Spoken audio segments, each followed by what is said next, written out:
তুই যখন প্রীতিকে ডাকছিলি আর প্রীতি যখন সিঁড়িতে পড়ে যে চিৎকার করছে না, তখনই আমার সন্দেহ হয়েছিল। আর বাকিটা সিসি ক্যামেরার ফুটেজ দেখে শিওর হলাম। এইসবের মানে কি? আমি তো কিছুই বুঝতে পারছি না। তুই কেন এমনটা করলি? এই চুপ করে আসিস কে? কথা কর। কিরে চুপ করে আছিস কেন? জবাব দে। তা না হলে সবার সামনে আমি তোকে কিন্তু মারবো। আমি ভুলে যাব তুই আমার মেয়ে, বড় হয়েছিস। ভাবি যাতে পরীক্ষা দিতে না পারে তাই সিঁড়িতে তেল ফেলে রেখেছিলাম, যাতে ভাবি পড়ে যায় সিঁড়ি থেকে। এটা তুই কি করলি? আমার মাইয়ার মতো পোলার বউরে তুই খুন করতে চাইছস? না মামা, আমি ভাবিকে খুন করতে চাইনি, শুধু চেয়েছিলাম ভাবি জানি পরীক্ষা দিতে না পারে। ভাবি বেশি শিক্ষিত হয়ে যাক, এটা আমি চাইনি। ছি ছি ছি ছি ছি। কোহিনূর, তোর মনে এত হিংসা? কোহিনূর, তুমি এটা কি করলে? আমি তোমার কি ক্ষতি করেছি?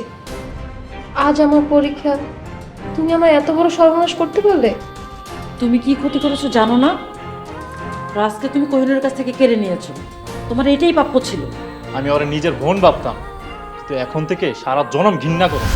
তুই আমার ভালোবাসার মানুষের গায়ে আঘাত করছিস।